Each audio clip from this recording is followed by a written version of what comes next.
Thank you very much for having me here.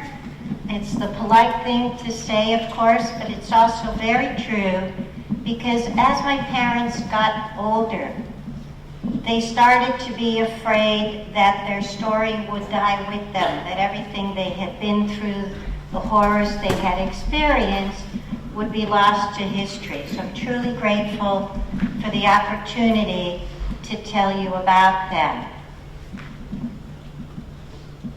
I'm going to pass around a few pictures so you get a sense of who they were. So let me do that. In this picture that you probably can't see from the back there, my mother is the lady in the middle, and her name was Anka.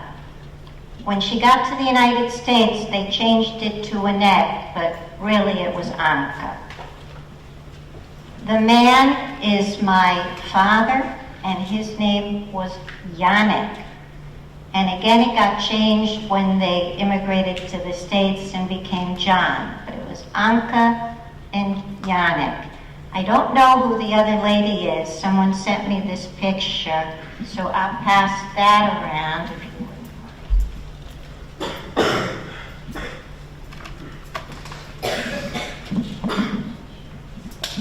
Okay, and this one, again, you have my mom on the left, Anka. On the right-hand side, the other lady is her oldest sister, whose name was Ruzha, or Rose. And in the middle is Ruzha's daughter, Sesha, or Celine. And I bring this picture because they're in the story as well. Mine.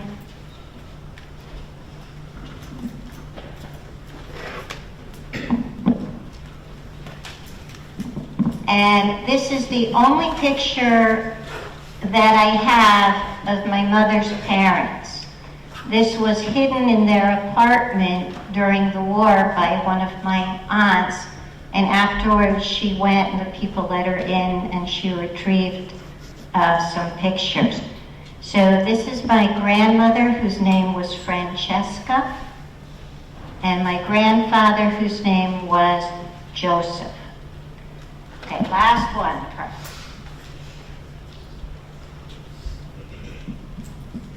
So I'm going to start off and I'm going to tell you about my mother and what happened to her, and then I'll tell you about my dad.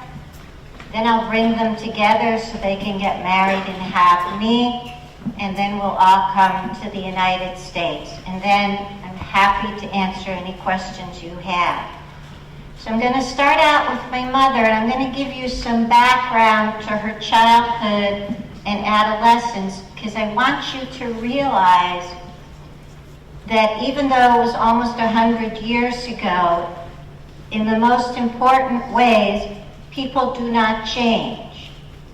We love, we laugh, we suffer, we eat, we sleep. All the basics are the same. They didn't have technology back then, but people are people. And I want you to realize that everything that happened to my parents pretty much happened just because they were Jewish. They weren't famous in any way. They weren't rock stars, musicians, athletes. They were just ordinary, everyday people like you and me who got caught up in a terrible Holocaust. So my mother was born in 1918 in Krakow, Poland. She was one of 3 girls and 4 boys. They lived in a 5-room apartment, which was actually considered lavish for the time. And she was very fortunate that her parents had a fair amount of money. They owned a pharmaceutical company that made drugs. So she had a great childhood. She was an outdoor kind of a person, so she mountain climbed, she skied, she was a good student, except in math.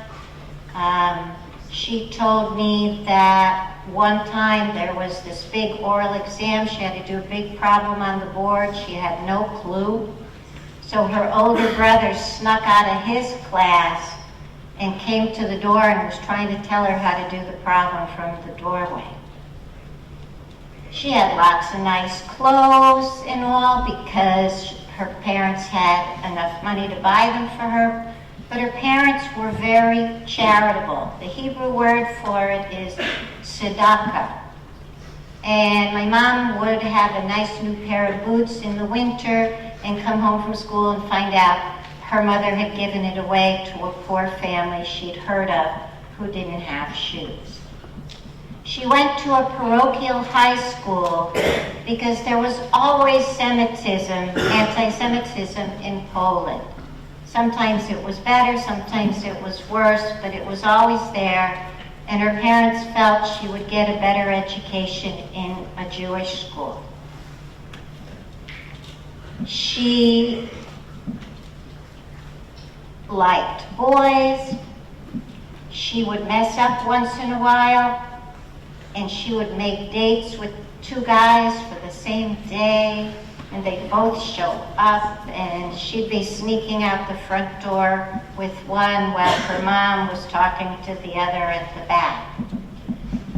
So her high school years were perfectly fine, but something happened when she was in high school that was critically important to her life later on. A new girl came to the school on a scholarship. Her name was Marika.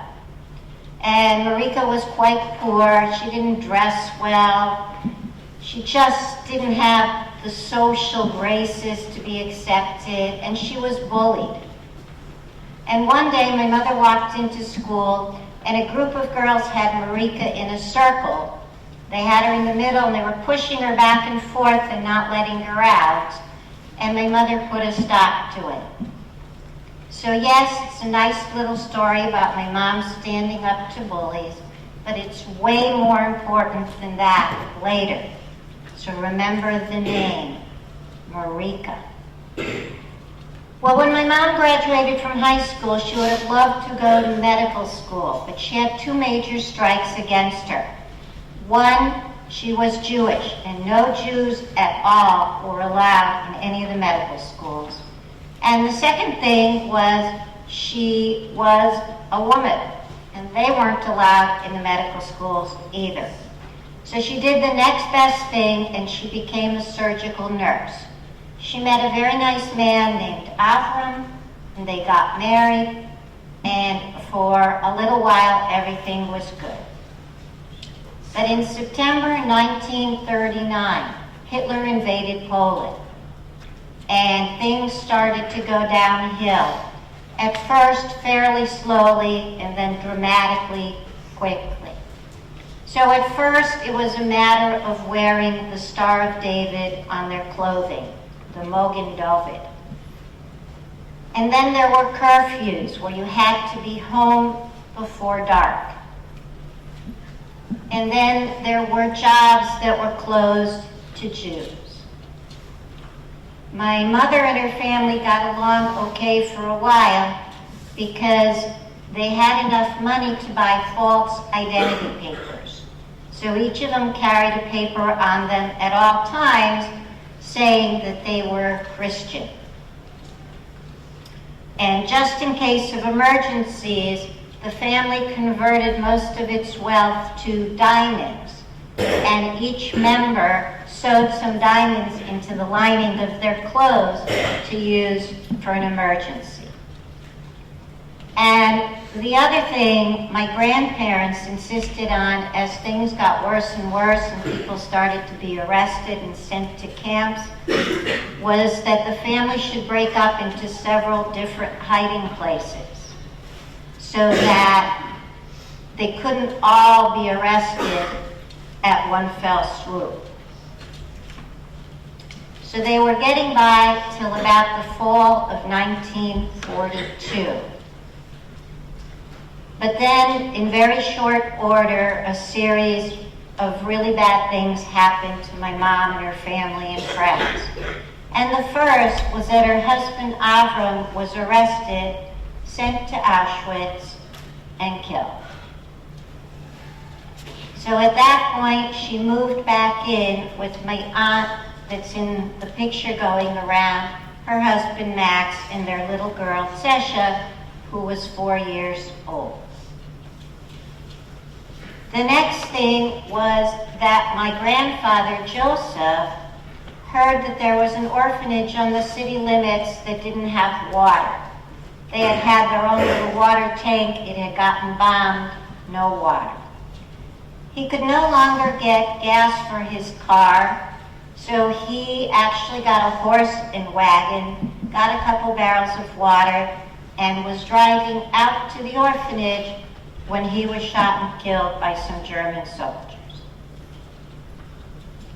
Well, when my mother found out, she ran over to her mom's apartment to grieve, to sorrow together.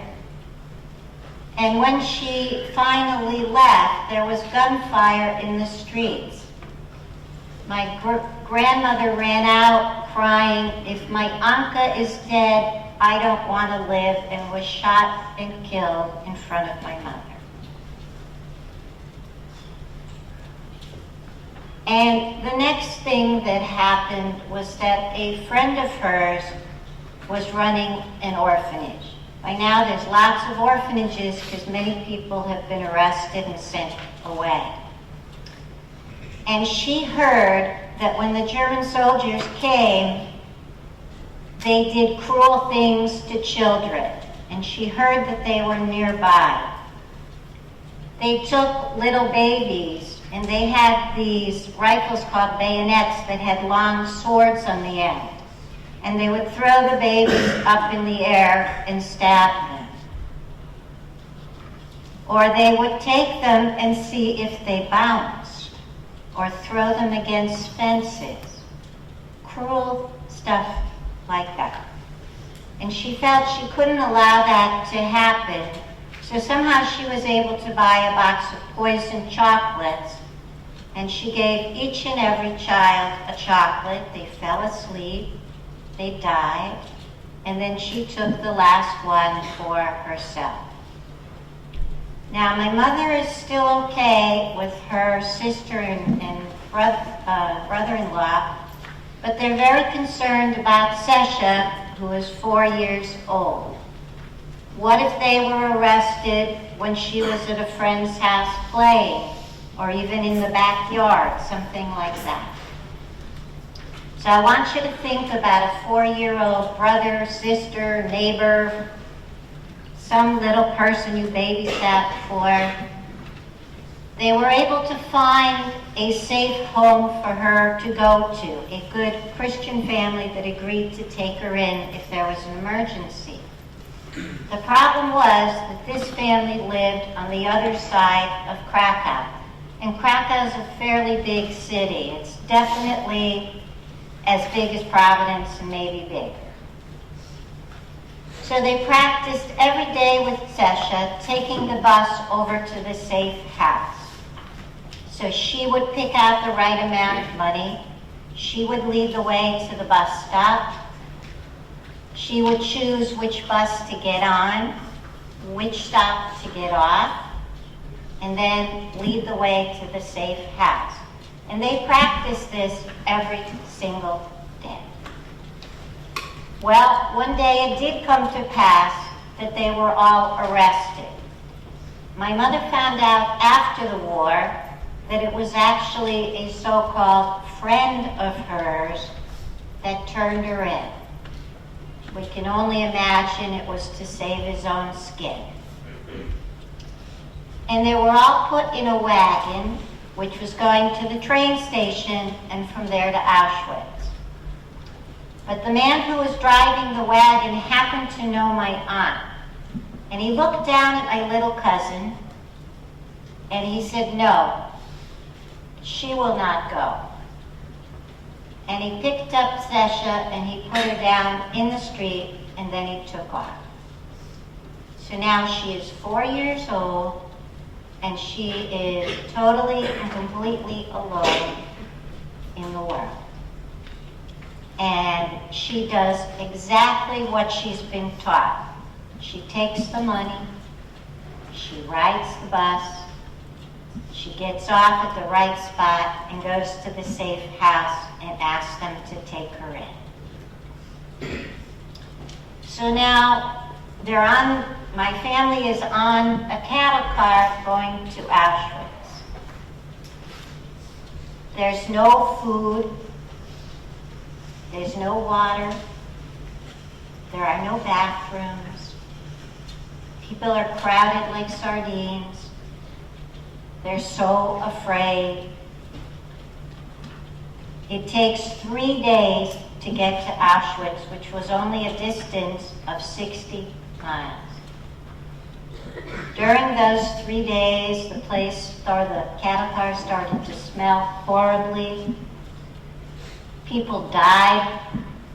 There was no place to put the bodies. So the dead bodies kind of swayed back and forth amongst the living people. Well, after 3 long days, they get to Auschwitz, and the first thing they saw was the giant arch that said, Arbeit macht frei. Work makes you free. And the pretense was you were there to work. In truth, most of them were there to die. So when you got there, you were put in one of 2 lines, the line to live, the line to die. My mother and her family were put in the line to die. This meant they were going to walk into a room about this size. I saw it 6 years ago when I went to Poland. It had higher ceilings, and the whole room was painted kind of a puke green.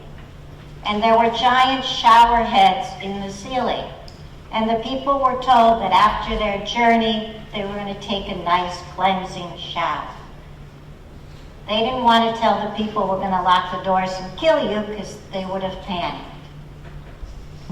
But that's exactly what they did. After the place was full, they released Cyclone V gas from these canisters in the ceiling, and the people died a slow and painful death. And then Jewish workers who were prisoners at the camp and forced to do this, they were called Sonderkommandos, would shovel the bodies into ovens, very much like the brick ovens you see at a pizza place, but just individually sized. And they would take out anybody's gold teeth, any jewelry, any watches, anything that was felt to be of value, and then they'd cremate the people. So that was my mother's fate. But as she was walking towards the gas chambers, she went by a table where a woman was sitting, recording names and handing out the striped uniforms the prisoners had to wear. What name did I ask you to remember? Marika. Well, just as my mother's walking by, the woman looks up, and it is Marika. And she says, Anka, is that you? She said, you were the only person who was kind to me in high school, and I am not going to let you die. And she grabbed my mother's arm, who grabbed my aunt, who grabbed my uncle, and they were all saved.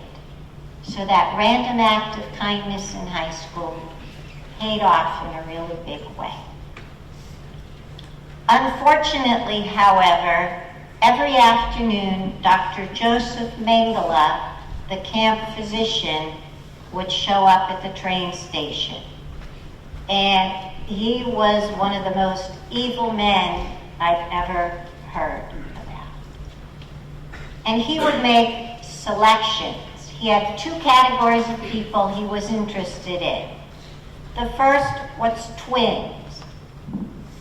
He had this little gizmo that gave electric shocks.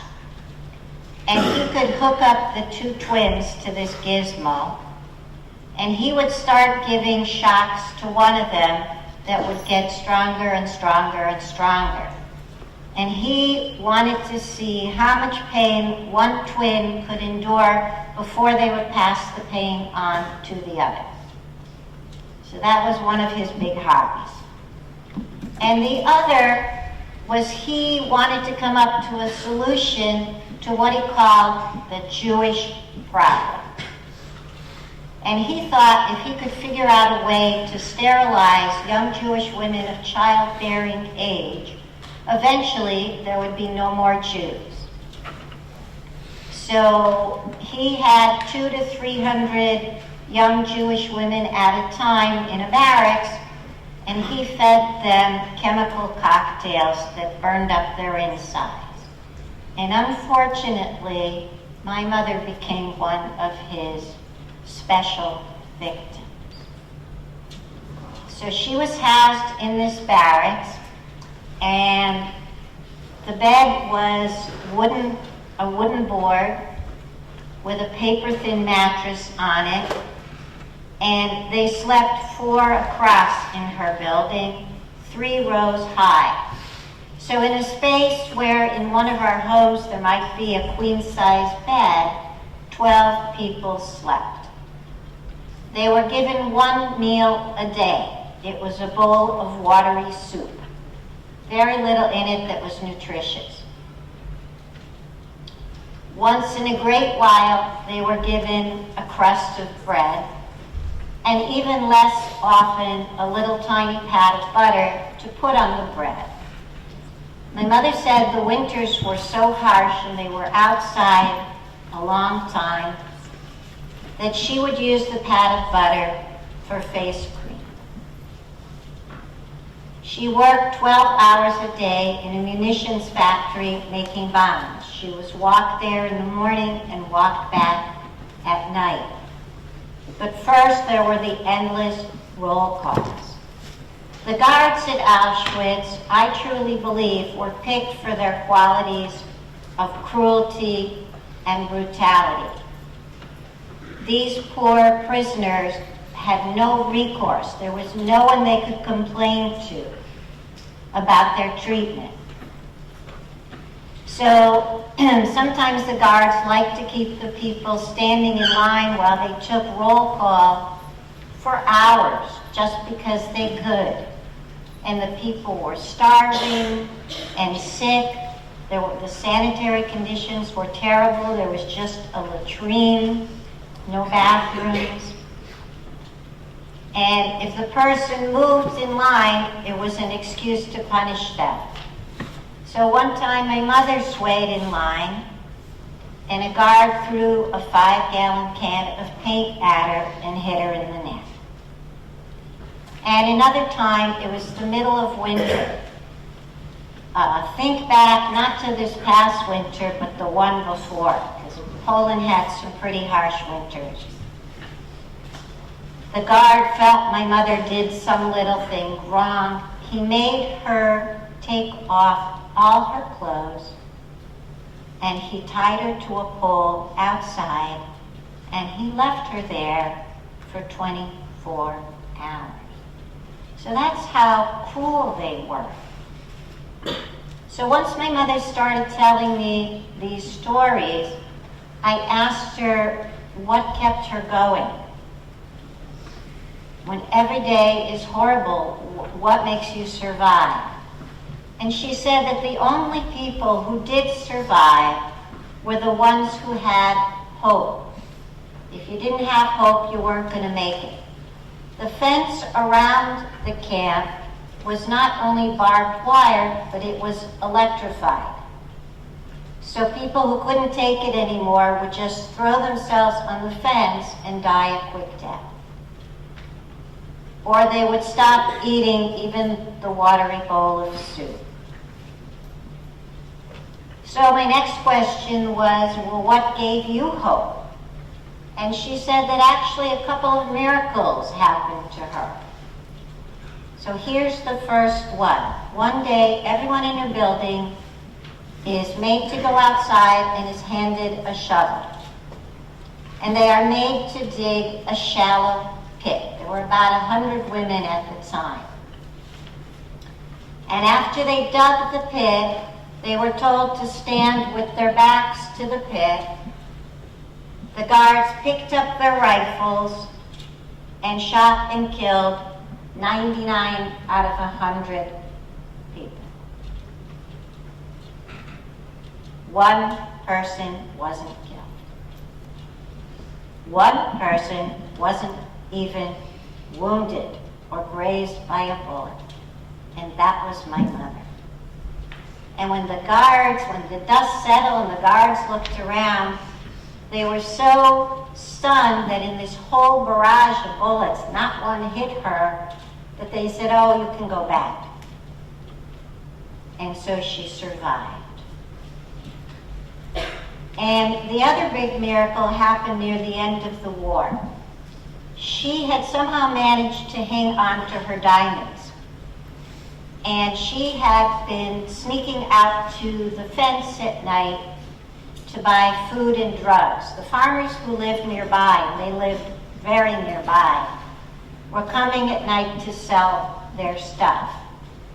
I believe they should have given the poor starving wretches whatever they could spare, but that wasn't the case. So because she was a nurse, she had some knowledge of medicines, and she was buying what she could. So this was near the end of the war, and she saw that there were a group of Polish Christian women in a different part of the camp who actually looked worse than she did. So she snuck out to the fence with her last diamond, and she was able to buy some loaves of bread. And she could carry about half of them in her skirt, and she was heading towards these Polish ladies when the guards spotted her and sicked their dogs on her. Now the dogs had been trained to attack and kill. And the Germans had even taken people's family pets, including my mother's, and trained them to be killers. So when the dogs started running towards her, she thought, this is it. But the dogs stopped. And they just looked at her, and not a single dog even put a paw on her. And when the guards caught up to the dogs, again, the surprise was such that they said, "Oh, you can go back." And they let her go. So she brought the bread, she went and got the rest and threw that over the fence, and she survived again. The war ended in June of 1945, but January 27, 1945, Auschwitz was liberated by the Russian army. The first group that arrived of soldiers were actually women on motorcycles, my mom remembered. And I remember the date because it was my mother's 27th birthday. Quite a present. She had survived, and so had my aunt and uncle, and at quite some cost. My mother had tuberculosis, which was a fatal, at the time, lung disease.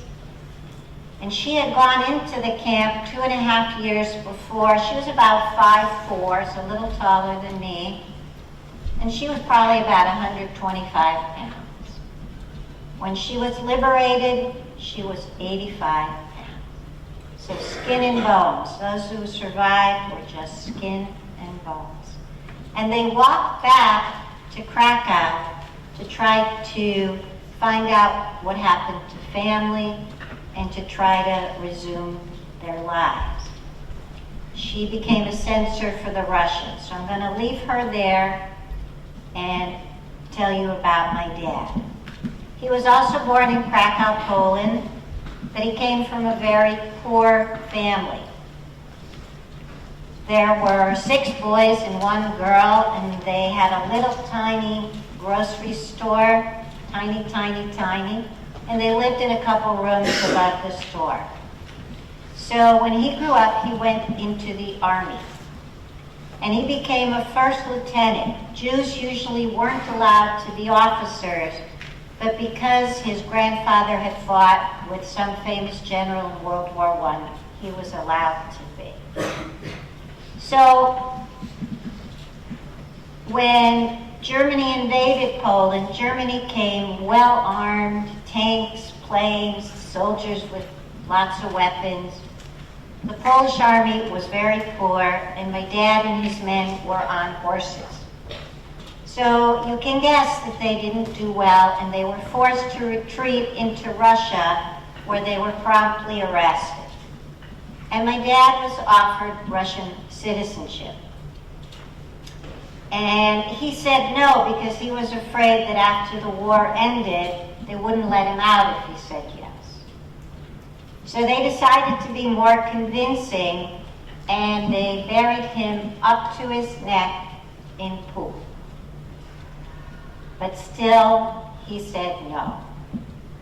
So he and a brother who was with him were put on a train and sent all the way across Russia to Siberia, and then north of the Arctic Circle. And it was a labor camp where their job was to chop down trees. So it worked like this. You chopped one tree, you got one piece of bread. You chopped 2 trees, you got 2 pieces of bread, and so forth. So at first, everyone is going crazy chopping trees because they're all starving. But after a while, my dad realizes that the people who are working the hardest are dying because they're breaking their backs from the labor, and then there's no food and they're crippled. So he and his brother talk it over and decide that it's better to always be hungry. So I see I gotta move along. So they did that for quite some time.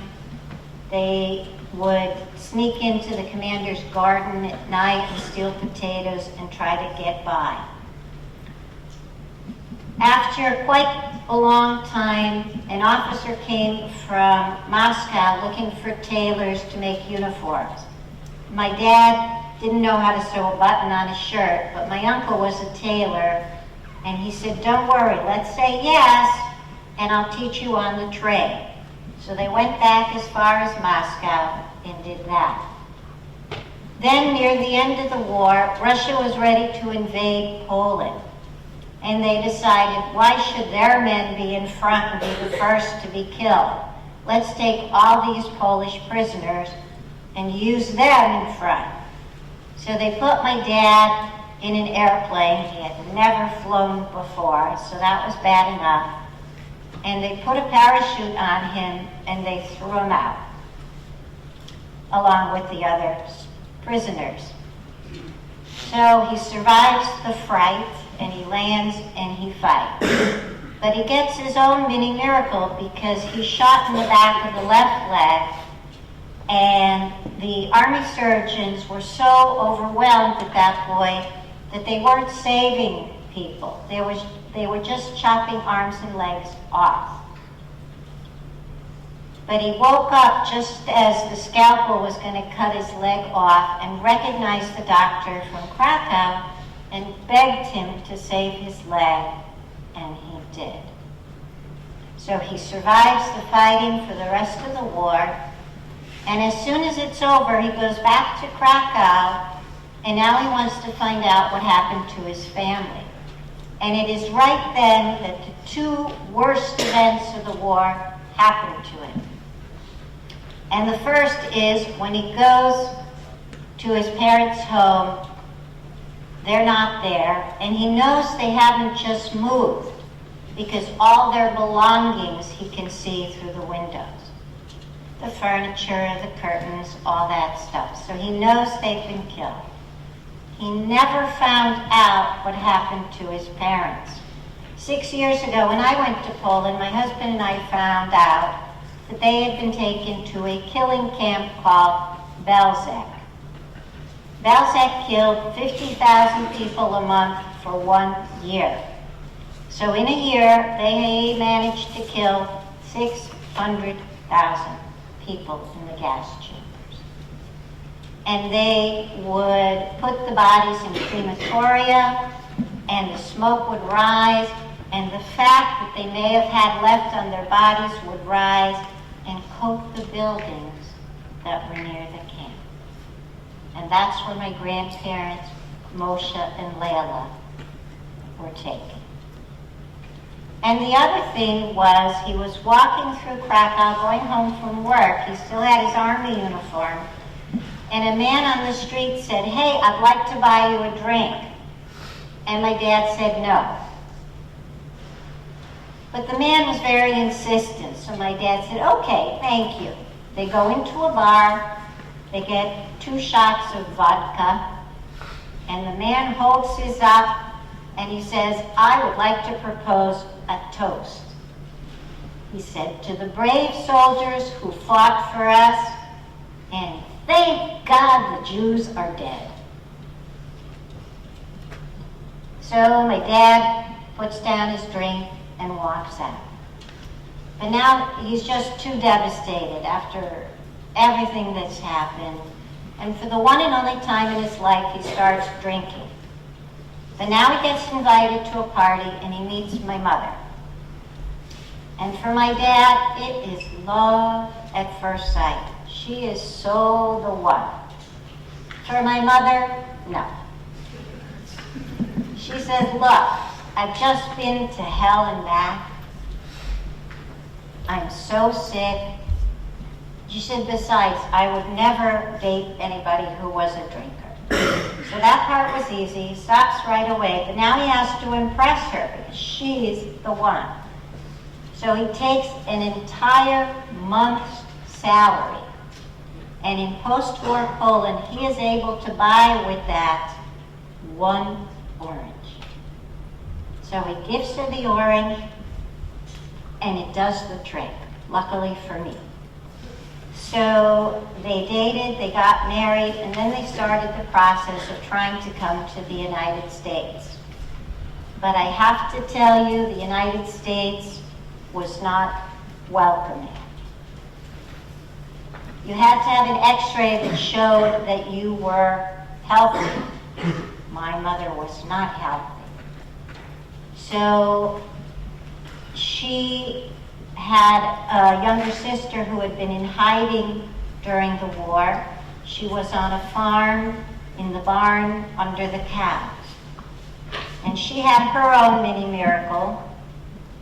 The German soldiers came looking for hidden Jews. The farmer's wife said, "You want to see the barn?" "Sure." Walks in, stands right on top of my aunt, and says, "Be my guest, look around," and saves all their lives, because they would have been killed as well as my aunt. And it is my Aunt Helen's x-ray that my mother uses. My dad goes to the consulate office to find out why he can't get an x-ray, because he's healthy, and he realizes they want a bride. He doesn't have any money, so it's time for another gesture. There was a big old heavy armchair in the office. He bends down on one knee, and my dad was a small man. Picks up the chair over his head with one arm and says, "Am I healthy?" and gets his visa. So first we went to Canada, and then finally in 1952, 7 years after the war ended, we made it to the United States. And that's my parents' story.